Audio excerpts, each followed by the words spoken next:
অবস্থায় নেই। উনি এখন হেরে যাওয়ার ভয়ে বিজেপি এখন হারাতঙ্ক রোগে ভুগছে।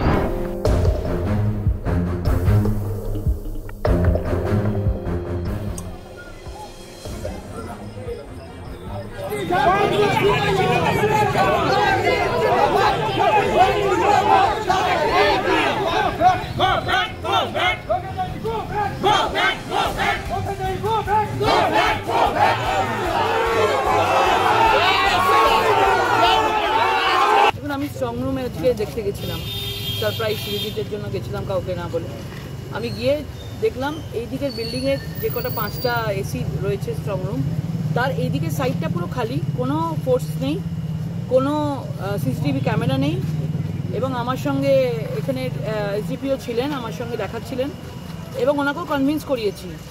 আপনি বলুন যে আমি যে ওপরে এসছি, শুধু স্ট্রং রুমের সামনেই সিআরপিএফ যারা রয়েছে, বাহিনী রয়েছে, একজন করে রয়েছে কিন্তু স্ট্রং রুমে। এত বড় একটা বিল্ডিং অন্ধকারের মধ্যে কেউ যদি নিচে দিয়ে ভেতর দিয়ে ঢুকে যায়, মানে কেউ বুঝতে পারবে না।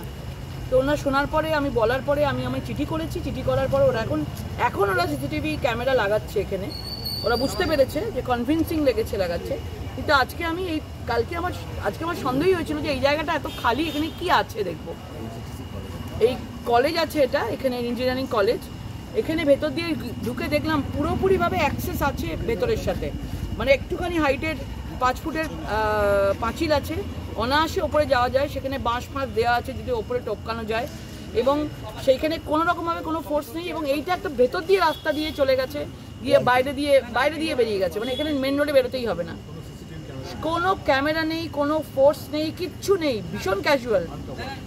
সেই জন্য আপনাদেরকে সকলকে বলবো, আমরা নিজেরা এসিপি এসছেন, আমি কথা বলবো, যদি এটা না ঠিক করে ওরা, তাহলে কিন্তু সারা রাত বলুন 4 তারিখ অবধি এখানেই আমরা বসে থাকবো। তাহলে কি আপনি বলছেন যে যেখানে স্ট্রং রুম করা হয়েছে স্ট্রং রুম সুরক্ষিত নয়? স্ট্রং রুমের বাইরেটাই রয়েছে, কিন্তু স্ট্রং রুমের আশেপাশের জায়গাগুলো একদমই সুরক্ষিত নয়। ভীষণভাবে ওরা খোলামেলা করে রেখেছে, অ্যাক্সেস পুরোভাবেই রেখে দিয়েছে, পুরো কাভার্ড করেনি, পুরো আনকাভার্ড আছে পুরো জিনিসটা। এই আনকাভার্ডগুলোকে কাভার্ড করতে হবে ইমিডিয়েটলি, আজকে রাতের মধ্যে কাভার্ড করতে হবে।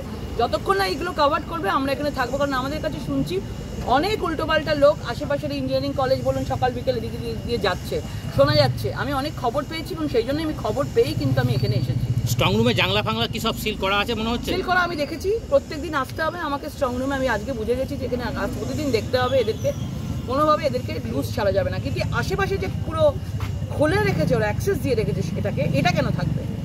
আমার ঘরের মধ্যে স্ট্রং রুম আছে, কিন্তু স্ট্রং রুমে যাতায়াতের রাস্তাগুলো এতগুলো কেন? উনি বলছেন একটা এন্ট্রি আছে, আমি তো এদিক দিয়ে গিয়ে প্রায় কাছাকাছি এন্ট্রি নিয়ে ফেলেছিলাম। বিজেপি প্রার্থী লকেট চ্যাটার্জি দুপুরবেলা স্ট্রং রুমে এসেছিলেন, ক্যান্ডিডেট আসতেই পারে। আবার সন্ধেবেলা এসছেন দলবল নিয়ে, সন্ধেবেলা চলে গেছেন, আবার রাত্রিরে এসছেন দলবল নিয়ে। এই গেট থেকে ওই গেট পায়চারি করছেন। আজকে তো নির্বাচন হচ্ছে না, এটা তো স্ট্রং রুম, এর তো একটা নির্বাচন কমিশনের নির্দিষ্ট নিয়ম আছে। তাই আমরা স্বাভাবিকভাবেই সকলে এসে এটার প্রোটেস্ট করছি এবং প্রতিবাদ জানাচ্ছি। উনি ভাবছেন নির্বাচনে যেমন নাটক করেছেন, স্ট্রং রুমে নাটক করে উনি নির্বাচনে বৈতরণী পার হবে, এটা তো হবে না। এটা চুচড়ো শহর, এখানে এসব চলে না। উনি একটা গিমিক তৈরি করতে চাইছেন, কিন্তু এটা চলবে না। কমিশনের নির্দিষ্ট নিয়ম আছে, ক্যান্ডিডেট স্ট্রং রুমে ঢুকে দেখতে পারে সব ঠিক আছে কিনা, ঠিক আছে, কিন্তু তারও একটা পেরিফেরা আছে, কত দূর সে যেতে পারে। সে দলবল নিয়ে ছেলে নিয়ে ঢুকে যাচ্ছে, এইটারই আমরা প্রোটেস্ট করছি এবং এই জন্যই আমরা আজকে প্রতিবাদে এখানে সামিল হয়েছি। সিসি ক্যামেরা রয়েছে, কেন্দ্রীয় বাহিনী রয়েছে, পুলিশ রয়েছে, নিরাপত্তার এত বেষ্টনী রয়েছে।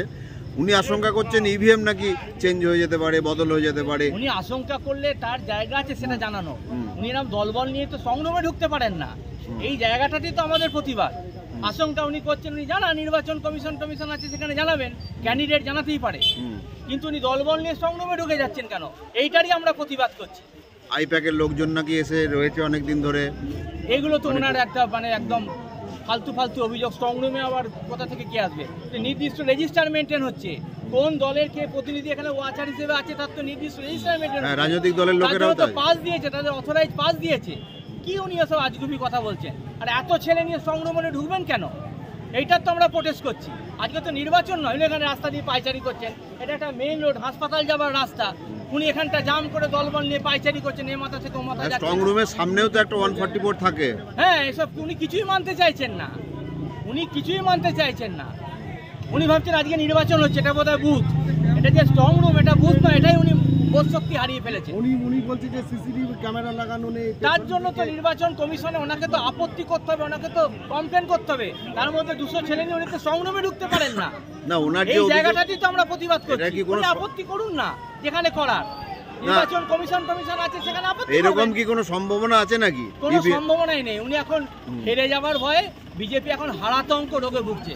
কুকুর কামড়ালে জলাতঙ্ক হয়, ওতে এখন মানুষের রায় বিরুদ্ধে চলে গেছে, জানতে পেরে গেছে, এখন হারাতঙ্ক রোগে ভুগছে।